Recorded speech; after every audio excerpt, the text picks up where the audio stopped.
Two people are dead, more than a dozen injured after an explosion brings down a New York City building. Ebru Sonia Moghe joins us live from Manhattan, where emergency responders are still sorting through the rubble. Sonia. They are, Logan. This part of Manhattan, East Harlem, has been at a standstill all day while those firefighters work to put out that blaze. Now, more than a dozen are still feared missing. Firefighters are now looking inside of the rubble that remains of those two apartment buildings, trying to find anyone who might have been left inside.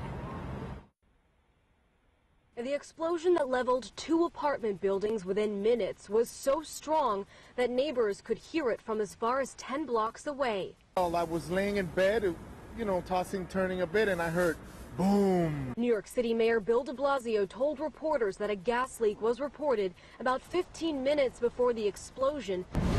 This is a tragedy of the worst kind because there was no indication in time to save people. Authorities are reporting that two people were killed in the explosion and fear that the death toll could rise once workers are able to sift through the rubble. I was one of the first ones out here when I ran up the building. When I ran up my building, I ran up the block. There was only a couple people out. I saw them dragging an older lady out the rubble. Neighbors who live near the two buildings told us they smelled gas for days. And others who live in similar buildings nearby say the explosion worries them.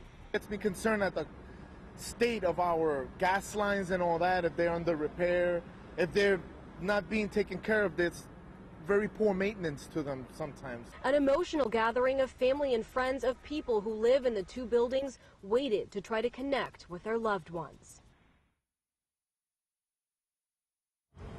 And with so many people injured and possibly still inside of that building, the city has set up a hotline for family members who are worried about their loved ones and can't get in touch with them so that they can try to find out where they are. Logan. Sonia, what are some of the challenges now for the rescuers as they go through that rubble, looking hopefully to find survivors and possibly victims as well?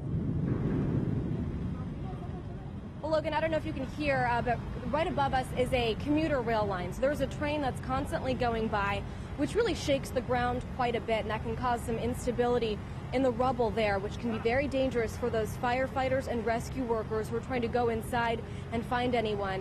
Not to mention that the temperature has been dropping quite steadily throughout the day, and it is now raining, and that rain can cause give some extra weight to the debris that's been piled up in there. So that's all going to be causing some problems for those rescue workers. For now, I'm live in Manhattan. Sonia Moghe, Ebru News. All right, Sonia, thank you so much for that report, and be careful out there.